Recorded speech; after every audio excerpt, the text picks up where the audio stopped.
Hello hello hello hello hello champions. तो बेटा आज हम क्लास 10th का गाला का पेपर नंबर 1 बेसिक मैथमेटिक्स का आज हम पेपर नंबर 1 जिसका आज हम सेक्शन ए पूरा क्लियर करने वाले हैं।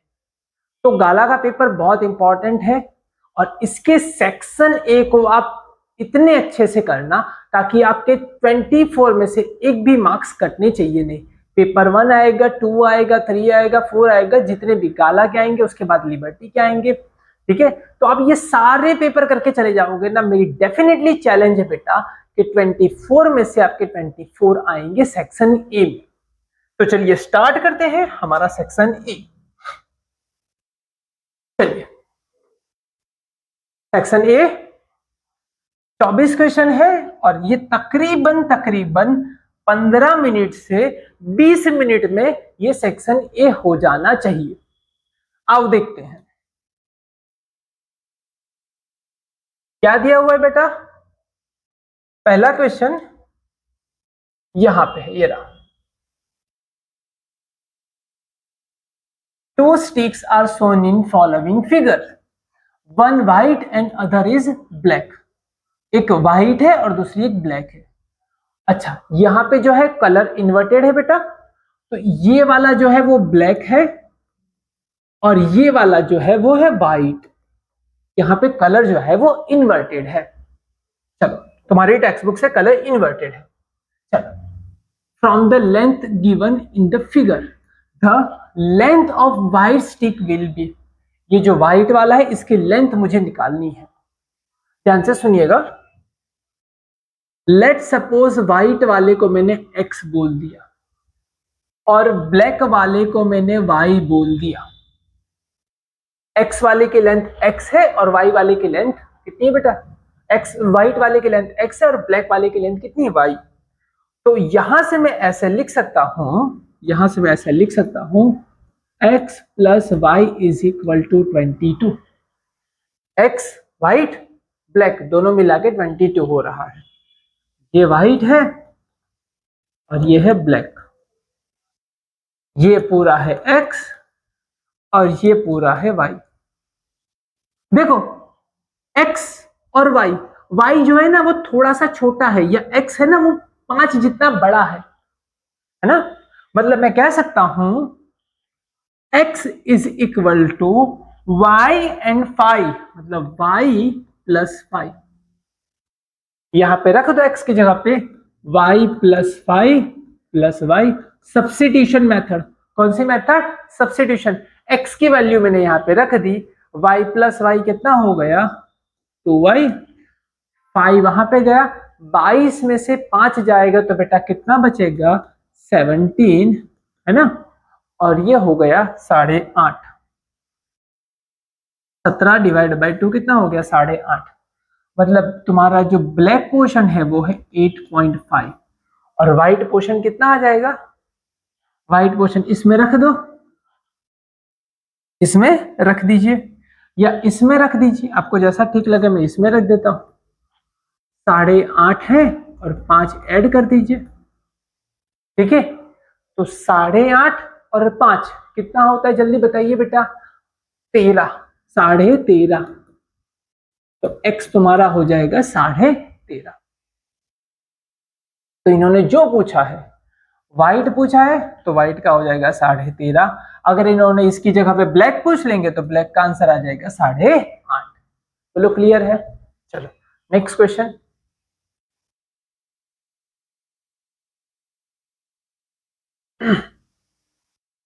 फॉर ब्लाइंड स्टूडेंट ओनली, आओ देख लेते हैं वो भी।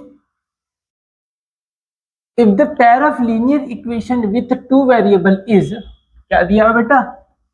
2x plus ky minus 8 is equal to 0 and x plus y minus 4 is equal to 0 has infinite solutions. Infinite solution मतलब इनका अगर इनफाइनाइट सॉल्यूशन कब आता है? a1 by a2 is equal to b1 by b2 is equal to c1 by c2।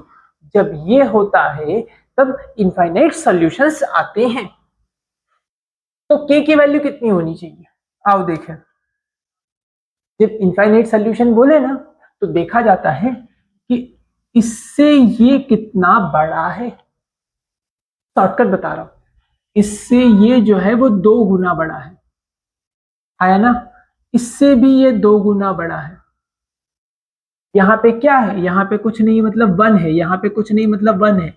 1 इस equation को अगर 2 से मल्टीप्लाई करूं तो ऊपर वाली इक्वेशन आ रही, देखो x की जगह पे 2x, 8 की जगह पे -8 की -4 की जगह पे -8 है, मतलब 1 की जगह पे k की इज इक्वल टू कितना आ जाएगा 2। शॉर्टकट बता रहा हूँ, एकदम शॉर्टकट बताया, एकदम शॉर्टकट बताया, नहीं तो आप वैल्यू भी रख सकते हो। अब इन दोनों को कंपेयर कर लो, यहाँ पे 2, यहाँ पे 1, यहाँ पे k और यहाँ पे 1, तो k इज इक्वल टू कितना आ गया, सीधा के सीधा 2 आ गया। देखो मैंने तुम्हें आंसर भी लिखना दिखा दिया और शॉर्टकट भी तुम्हें सिखा दिया। बोलो क्या क्लियर है, क्या क्लियर है इतना। आगे बढ़े बेटा थर्ड क्वेश्चन की ओर। चलो बहुत बढ़िया। क्या कह रखा है, for an AP d is equal to -4, a7 is equal to 4, then its first term। देखो a7 का फॉर्मूला होता है a plus 6d, a plus 6d n-1d, n-1 मतलब 7 में से कम कर दो तो कितना हो गया 6d। अच्छा a7 की वैल्यू कितनी है 4, a नहीं पता, d की वैल्यू कितनी है बेटा -4, 6 4 जा 24, -24 और यहाँ पे 4, -24 यहाँ पे आ जाएगा +24, 24 और 4 कितना हो गया 28, मतलब a इज इक्वल टू 28। चलो next, the distance between the points this and this is this unit. Distance formula होता है, अगर मैं इसे a बोल दूं, अगर इसे b बोल दूं, इतना टाइम बिगाड़ना नहीं है, इतना टाइम बिगाड़ना नहीं है। लिखो पूरा ऐसा सॉल्व करो, A B square is equal to x2 minus x1 whole square plus y2 minus y1 whole square. इतना सारा लगा के सॉल्व नहीं करना है ना। आपको फटाफट हो सके एमसीक्यू में उतना शॉर्टकट लगा लेना है, शॉर्टकट लगाना है। कुछ लंबा डिराइव करके आपको दिखाना नहीं कि भैया ऐसे मैंने सॉल्व किया, नहीं दिखाना है, आपको फटाफट सॉल्व होना चाहिए। चलो x2 minus x1 whole square, y2 minus y1 whole square. चलो ये कहलाता है तुम्हारा x1 y1 और ये कहलाता है तुम्हारा x2 y2। x2 की वैल्यू कितनी है बेटा -1 और x1 की वैल्यू है 2, y2 की वैल्यू कितनी है -5 और y1 की वैल्यू कितनी है -1, तो माइनस माइनस +1। बोलो क्लियर है। ये हो गया -3 का स्क्वायर और ये हो गया -4 का स्क्वायर। 3 का स्क्वायर 9 और 4 का स्क्वायर कितना हो गया 16, तो ये हो गया 25। तो उसका रूट लगा लोगे तो कितना आ जाएगा पाई। आंसर कितना आ जाएगा बेटा पाई। बोलो क्लियर है। Next,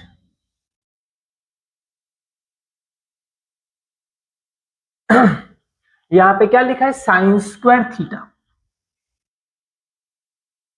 sign square theta is equal to 1/2। ध्यान से देखिएगा, अगर स्क्वायर हटा दो तो कितना हो जाएगा बेटा साइन थीटा। सामने वाले दोनों तरफ रूट लगा लो, इधर भी रूट लगाओ, इधर भी रूट लगाओ, इधर भी रूट लगाओ और इधर भी रूट लगाओ। ये तो रूट कट जाएगा, स्क्वायर और रूट कट जाएगा, यहाँ पे बचा साइन थीटा। यहाँ पे क्या आ जाएगा 1 का स्क्वायर रूट 1 और 2 का स्क्वायर रूट 2। अब मुझे बताओ 1/√2 वैल्यू कब आती है, 1/√2 वैल्यू आती है 45 डिग्री पे, मतलब theta is equal to 45 degree. जब थीटा की जगह पे 45 रखोगे ना तब 1/√2 आता है। अच्छा, पर मुझे इन्होंने ये नहीं पूछा है, मुझे इन्होंने क्या पूछा है पता है टेन स्क्वायर थीटा पूछा है। क्या पूछा है? Ten square theta. तो देखो टेन स्क्वायर थीटा, अच्छा मुझे बताओ टेन थीटा भी तो मैं निकाल सकता हूं। थीटा की जगह मुझे कितना रखना है? 45। टेन 45 और टेन 45 कितना होता है? 1 होता है। तो टेन स्क्वायर थीटा भी कितना हो जाएगा? टेन 45 का स्क्वायर मतलब 1 का स्क्वायर मतलब 1 ही होगा। देखो ये मैंने एक अलग मेथड से पूरा कर दिया। चाहो तो आप इसे दूसरी एक मेथड से भी कर सकते हो। ये रही मेथड, ये मेथड से भी कर सकते हो। आपको साइन स्क्वायर थीटा की वैल्यू दे रखी है, sine square theta is equal to 1/2। देखो साइन स्क्वायर थीटा और cos square theta, sine square theta plus cos square theta दोनों का एडिशन कितना होता है? 1 होता है। Sine square theta plus cos square theta मिला के कितना होता है? 1 होता है। अच्छा तो साइन स्क्वायर थीटा की जगह पे आप 1/2 रख दीजिए, ये आपको निकालना है और ये आपका 1 है। आधा यहां पे जाएगा, एक में से आधा जाएगा तो आधा बचेगा। कॉस स्क्वायर थीटा भी कितना हो जाएगा? एक में से आधा जाएगा तो आधा बचेगा। ये रहा कॉस स्क्वायर थीटा। अगर आपको बेसिक फॉर्मूला याद है तो आपको पता होगा टेन थीटा जो होता है वो होता है sine theta upon cos theta. Tan theta किसका होता है बेटा?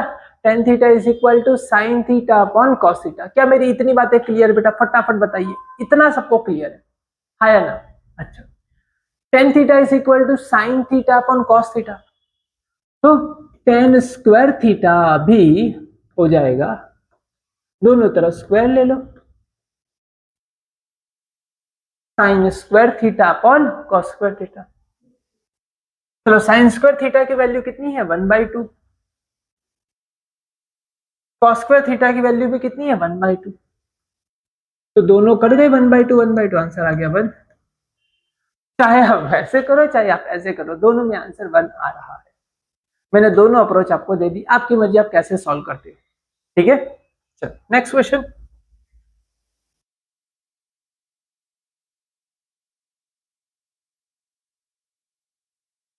इतना बोलो, इतना एकदम अच्छे से क्लियर है। चलो बढ़ा जाए 6 नंबर के क्वेश्चन की ओर। तो 6 नंबर का क्वेश्चन क्या है? For some data if mean and median are this and this respectively. देखो ये वाला क्वेश्चन एक आपके एग्जाम में होगा ही, ये वाले फॉर्मूला वाला। आपको एक सिर्फ और सिर्फ एक छोटी सी फॉर्मूला याद रखनी है, मोड मीन मीडियन, सीक्वेंस में याद रखना है। मोड मीन मीडियन और नंबर दे देना है 1 2 और ये 3। एक मोड दो मीन मिला के 3 मीडियम बनते हैं। चलो आपको जो डेटा दिया वो लिख दीजिए। मीन दिया है 21,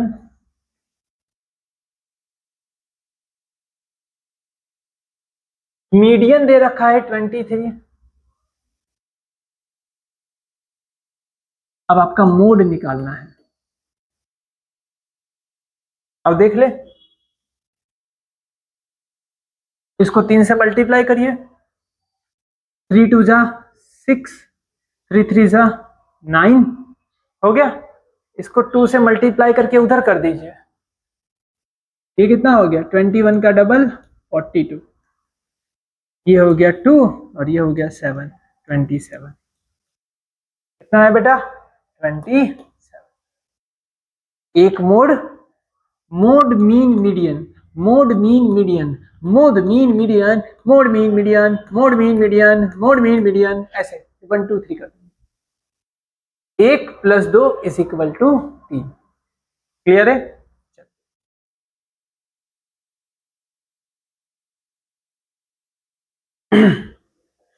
यहां पे क्या दिया है बेटा? 1080 2:x 3:y और 5 देन x माइनस वाई। अब देख लीजिए 1080।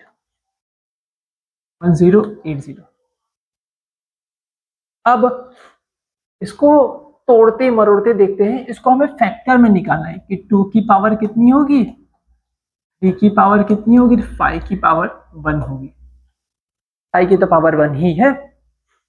देखो इसका मैं, अब तुम वो करोगे, ऐसे करोगे 1080, वो तरीका बहुत लंबा तरीका होता है। हाँ, कि जब एग्जैक्टली आपको न्यूमेरिकल सॉल्व करके दिखाना है तो वो कर लीजिए। बाकी मुझे सीधा सा दिखाई दे रहा है 108 और ये 10 का मल्टीप्लीकेशन। बोलो हाँ या ना? 108 और 10 का है। 108 में ये 108 जो है ना वो 12 9 होता है और ये होता है 5 2। 12 को लिख सकता हूं 3 2 2 2 और इसको लिख सकता हूं 3 3। देख लीजिए, काउंट कर लीजिए कितने 3 आ रही है। 3 4 12, 3 2 2 हो गया और 3 3 9।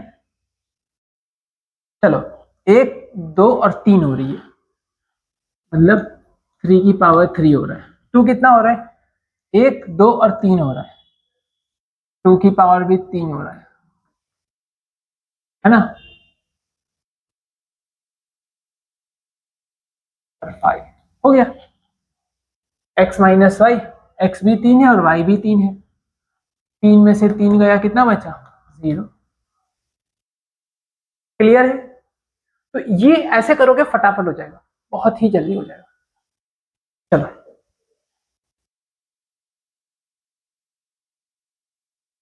क्या लिखा है, a and b are the zeros of the polynomial. This equation दिया है a क्रॉस b, मुझे पूछा है इसके जीरोस बोले हैं ना, a and b are the zeros. अच्छा ध्यान से सुनना, अगर a and b अगर जीरोस है, बहुत ही आसान तरीका, ध्यान से सुनना, x² minus 2x plus 5 is equal to 0। अब आप क्या करोगे, इसके जीरोस को निकालोगे फिर मल्टीप्लाई करोगे, है ना। चलो अब मुझे बताना कि जीरोस का जो मल्टीप्लीकेशन होता है, जीरोस का एडिशन होता है, जीरोस का एडिशन माइनस जो मतलब अल्फा प्लस बीटा करते हो ना, माइनस बी बाई ए, और alpha into beta is equal to C by A. तो देखो ये जो है ना ए एंड बी जीरोस है, अब उनका मुझे प्रोडक्ट निकालना है। क्या निकालना है, प्रोडक्ट, मतलब सी बाई ए। तो सी की वैल्यू कितनी दी है, 5, और ए की वैल्यू कितनी दी है, 1, मतलब 5/1 हो गया। और एक दूसरा तरीका आपको दिखा दें, और एक दूसरा तरीका कि कोई भी पॉलिनोमियल कैसे लिखा जाता है पता है, x² minus alpha plus beta X plus alpha into beta is equal to 0। इसको कंपेयर कर लो, ये ए बी बोला है ना, नहीं अल्फा बीटा ही होगा, ये ए बी नहीं होगा, अल्फा बीटा ही है। इसको अल्फा बीटा हम मान लेते, चलो ना, अल्फा और बीटा क्या ही फर्क पड़ता है, अल्फा बीटा कहते हैं, तुम्हें समझ में इजीली है। अगर अल्फा बीटा है तो ये वाला क्वाड्रेटिक इक्वेशन हो गया। अगर इस क्वाड्रेटिक इक्वेशन को मैं इसके साथ कंपेयर करूं तो अल्फा प्लस बीटा 2 के बराबर है, और अल्फा इंटू बीटा किसके बराबर है, 5 के बराबर है। हो गया, क्लियर है। चलो नेक्स्ट क्वेश्चन पे आ जाते हैं।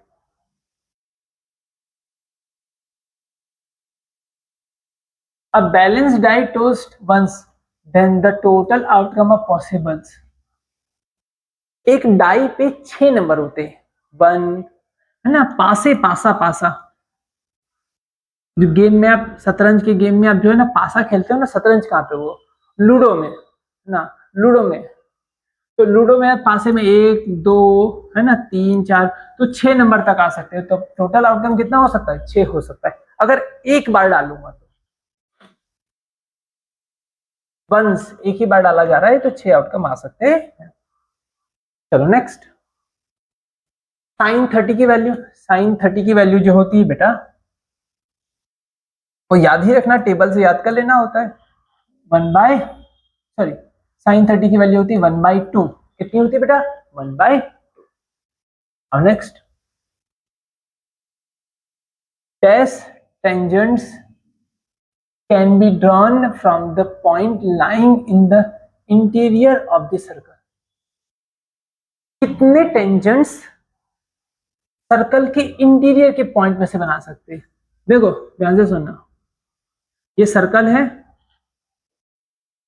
सर्कल के अंदर का कोई पॉइंट, सर्कल पे कोई पॉइंट और सर्कल के बाहर का कोई पॉइंट।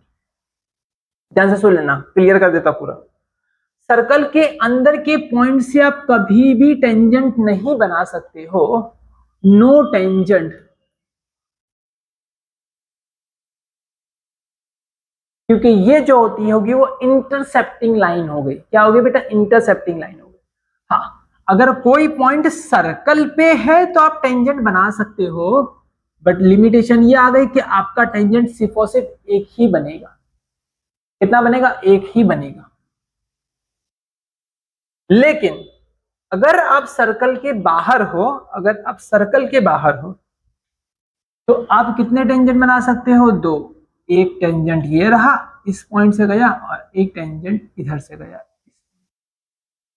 तो इनसाइड बोला इंटीरियर में से तो 0 बनेगा, सर्कल पे होता तो 1, सर्कल के बाहर होता तो 2। क्लियर है? मतलब मैं तुम्हें तुम्हारे गाला के पेपर के साथ साथ एक्स्ट्रा और भी क्वेश्चंस कराते चला जा रहा हूं। चलो, for a given data, mode, mode मतलब जो ज्यादा रिपीट हो रहा हो। 2 कितनी बार रिपीट हो रहा है? 2 बार। 3 कितनी बार रिपीट हो रहा है? 3 बार। सबसे ज्यादा रिपीट होने वाला नंबर मुझे 3 दिखाई दे रहा है। क्या तुम्हें कोई ऐसा और नंबर है दिखाई दे रहा है जो ज्यादा रिपीट हो रहा हो? नहीं, 3 नंबर जो है वो 3 बार रिपीट हो रहा है। सबसे ज्यादा highest number of time repeat होने वाले नंबर को हम मॉड कह देते हैं। तो मॉड तुम्हारा आ गया 3। बोलो क्लियर है? क्या क्लियर है? चलो बहुत बढ़िया। True and false, √2 is a irrational number. True, root तो क्या है बेटा? तुम्हारा इरेशनल नंबर होता है। 13 क्वेश्चन हो चुका है हमारा। अब मैंने रिकॉर्ड भी किया था लेकिन बीच में आवाज ही चली गई थी। चलो, √2 इज इरेशनल नंबर, ये ट्रू है। अब यहाँ पे आते 14 पे, इसका HCF बताओ। क्या बताओ? HCF। अब देखो HCF में इसका ये आंसर फॉल्स होगा। कैसे फॉल्स होगा? जब देखें, ये 12 दिया है, 12 का फैक्टर निकाले तो 3 4 हो गया, 3 4 15 का फैक्टर निकालो, 15 का फैक्टर निकलेगा 3 5 21 के फैक्टर निकालो, 21 का फैक्टर 7 3 इन सब में अगर कॉमन चीजें देखो तो 3 3 3 तो है ना एक, तो इसका HCF आएगा 3। तो बट ये पागल लोग क्या कर रहे हैं? पागल लोग कह रहे हैं कि इसका HCF 1 है। भाई गलत बोल रहे हो, नहीं है। तो इसका आंसर आ जाएगा फॉल्स। क्या आएगा? फॉल्स। चलो इसके बाद देखो, ये जो है वो लीनियर पॉलिनोमियल है। अच्छा, पॉलिनोमियल के बारे में क्या क्या जानते हो? सर जी, जिसकी पावर x के ऊपर अगर पावर 1 है तो वो कहा जाता है लीनियर। हाँ बेटा सही है। x के ऊपर अगर पावर 2 होती है तो उसे कहा जाता है क्वाड्रेटिक। हाँ बेटा सही है। x के ऊपर पावर 3 होती है तो उसे कहा जाता है क्यूबिक। हाँ बेटा सही है, एकदम परफेक्ट। तो इसके ऊपर पावर कितनी? 1 है, मतलब लीनियर है। सही है, सही है। चलो इसके बाद वाला, the sum of probabilities of event E and event not E is 1। कुछ होने की और कुछ ना होने की, मान लो E होने की और E ना होने की जो प्रोबेबिलिटी है उसका एडिशन कितना होता है? 1 होता है। चलो बहुत ही बढ़िया। चलो नेक्स्ट, अब इधर देख लो, 1 1 1 2 2 2 3 3 3 इज एन अरिथमेटिक प्रोग्रेशन। नहीं, गलत है। AP हो ही नहीं तुम। AP में डिफरेंस सेम आता है, इधर डिफरेंस 0 0, तो हमेशा डिफरेंस 0 होना चाहिए। लेकिन इधर कितना हो गया डिफरेंस 1, डिफरेंस सेम नहीं है मतलब एपी नहीं है।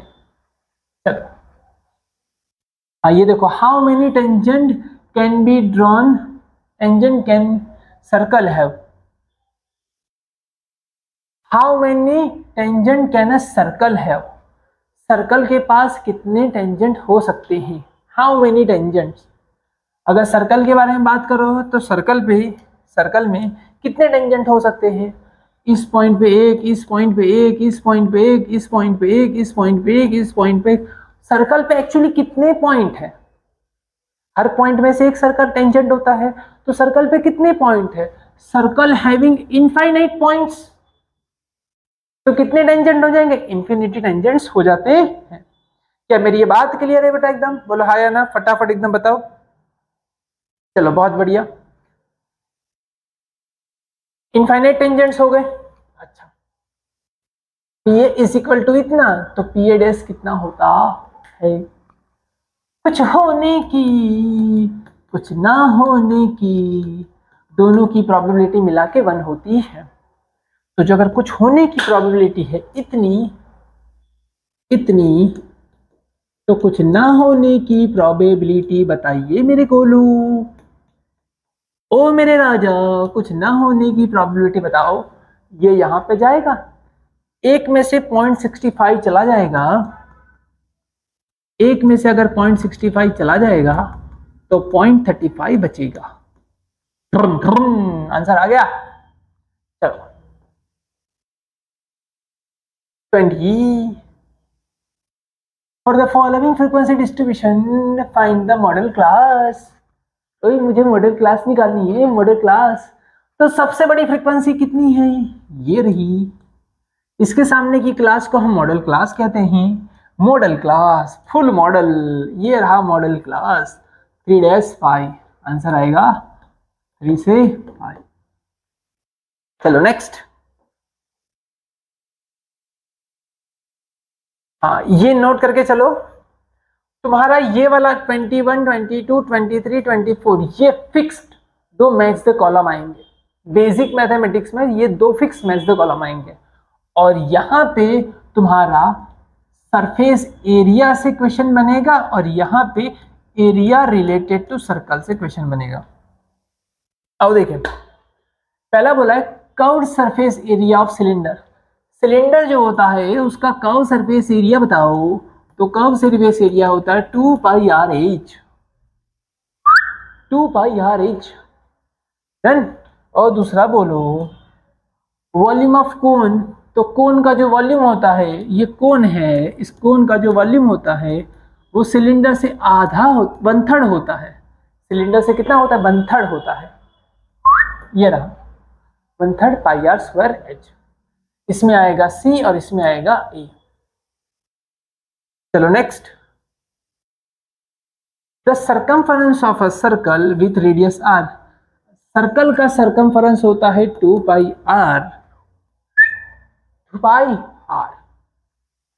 और इधर देखिए the area of minor sector of circle eight angle theta, minor sector का, तो इसका फॉर्मूला तो बहुत मजेदार है, सीधा सा फॉर्मूला इसे, ये जो होता है इसका एरिया का फॉर्मूला है πr² थीटा डिवाइड बाय 360, ये होता है।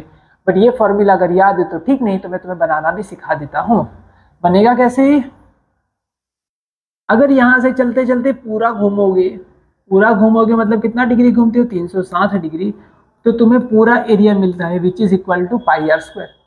यहाँ से घूमते घूमते तुम पूरा घूम के आए तो तुम्हें पूरा एरिया मिला πr²।